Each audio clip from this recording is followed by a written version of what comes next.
Right guys, bit of a skid steer update. Now we're getting on with it. We're putting it back together now, which is a nice change. Got these hydraulic pipes just to stick back on. We've got the arms back on, they're all welded up.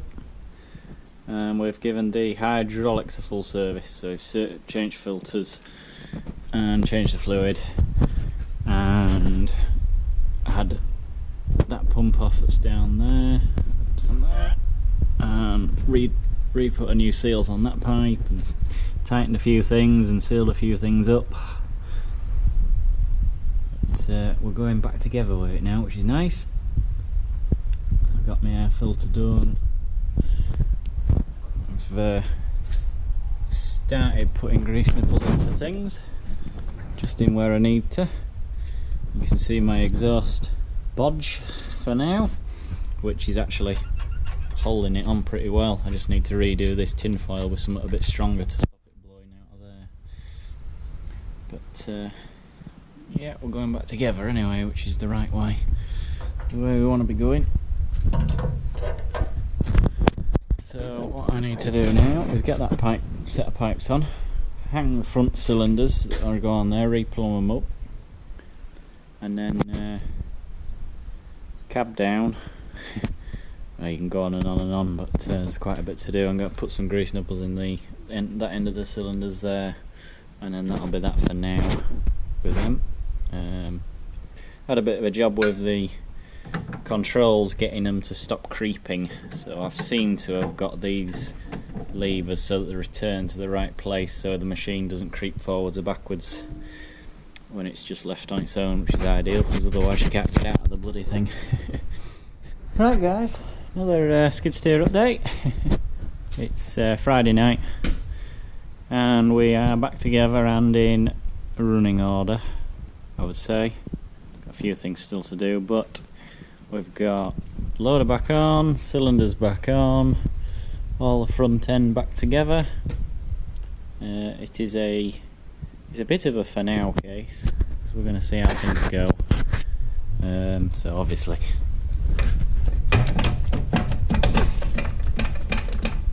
a lot of play in all of this, but if I get to it properly, the bushings that are all to do with that want redoing. It wants new pins, and it wants this bracket wants boring out and bushings putting in that, but it's only a bit of wear. It's not out of spec or anything, it is just well worn.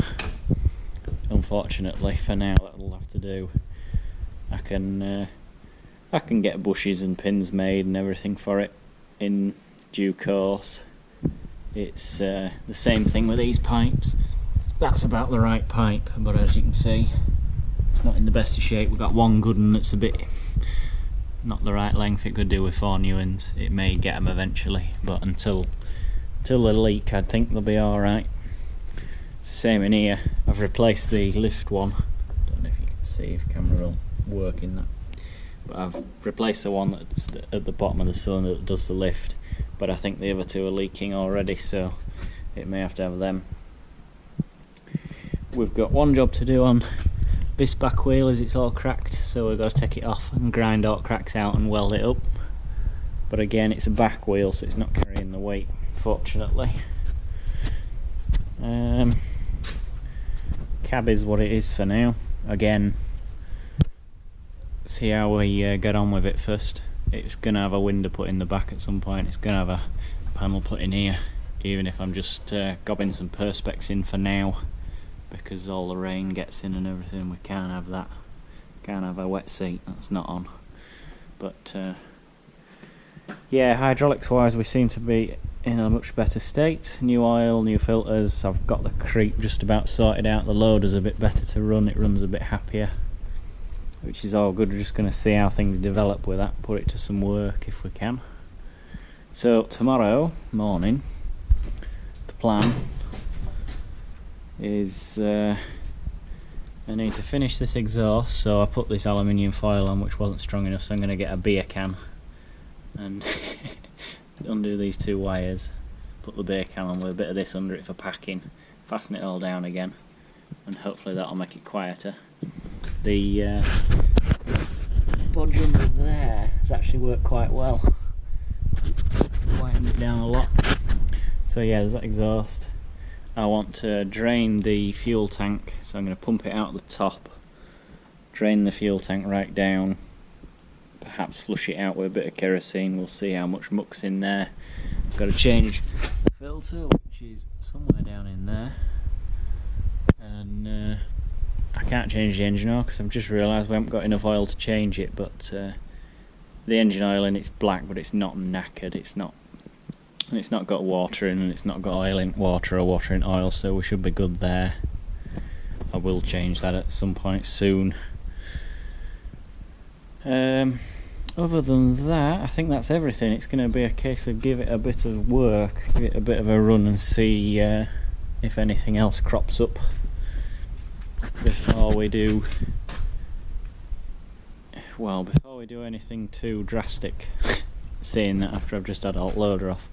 But the thing about it is now it's mechanically sound. There is no mechanical issues as such as yet, sort of. So there's no big crack in the loader anymore. It's all welded up solid, so it's fit to do a job. And we're going to use it a bit and see how we get on. See if I can learn how to drive it. Right, morning all. It's Saturday morning after Friday night. We've got a little bit further, not a lot. I can't actually service the engine because I've got the right filters and everything, I just haven't got any oil, or I haven't got enough oil. It holds about 8 litres, and guess what, there's about 5 in the bottom of the can, so that's unfortunate. I haven't drained it off or anything because it's lesson learned is not drain it off before you know you've got oil to put back in. So we are going to probably run it for a little bit as is and see if anything comes up with it. I have got this cracked wheel to do, but I think I've got a spare wheel with it which isn't cracked, so I think what I'm going to do at some point is take that tyre off and put it on the other wheel. I'll still weld it up as a spare, but I'll put it so that we've got 4 good wheels on it rather than 3 and one that's been welded up. So I just professionally mended the exhaust this morning. I did have it with just some tape on before, which didn't work, so tape blew a hole in tape, but yeah, beer can, aluminium foil, fencing wire, that's all you need. So yeah, a couple of layers of tape on the hole first, beer can over the tape to hold it down, tape around the outside of the beer can to stop the poisonous gases escaping, and then fencing wire to hold it down. Because the actual silencer box, like bottom pieces, there's a gap here basically, so put some tin foil in there as well to tighten it up and stop the gas getting out, and then wire down to the manifold to hold it all down, and we'll see how long it lasts. The top tip, learn the hard way again. If you're doing any wires or anything, like playing them off, bend the tails down, and then when you're working in here you don't cut yourself to pieces on them.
another Skidsteer update, probably the last of the getting it going video. Just put some lifting points on the top of the bucket because just trying to lift out with it with a chain or anything you can't, there's nowhere to fasten a rope on, so just put that on. So yeah, we're up and running. A few leaks, want some pipes, which is really irritating. It seems to have these like single use hydraulic pipes, so once you've undone them and redone them, the fittings go slack and they turn. So it's going to have some annoying like we've got just bubbling up there, but and bubbling up there, but they're not the bad ones. It's these lift cylinders. I have to have another 2 of these, and some underneath that are leaking as well. So I'll have to spend some more money on some pipes. But it's pretty good to use. It's running well, doing everything it should do. So we can move forward with it. I need to do this wheel at some point before it gets worse. But yeah, we're running good. My exhaust appears to be holding, which is what we want. I've got my little top pipe on, just loose. We are dropping a bit of oil out here and there and a bit of diesel here and there, but it could be worse. Although that's not good because that is fuel. So I need a clean tub for that, so I can put it back in top. It must have a crack in bloody fuel tank or something that I'll have to get brave and weld up. But it is doing everything it needs to for now.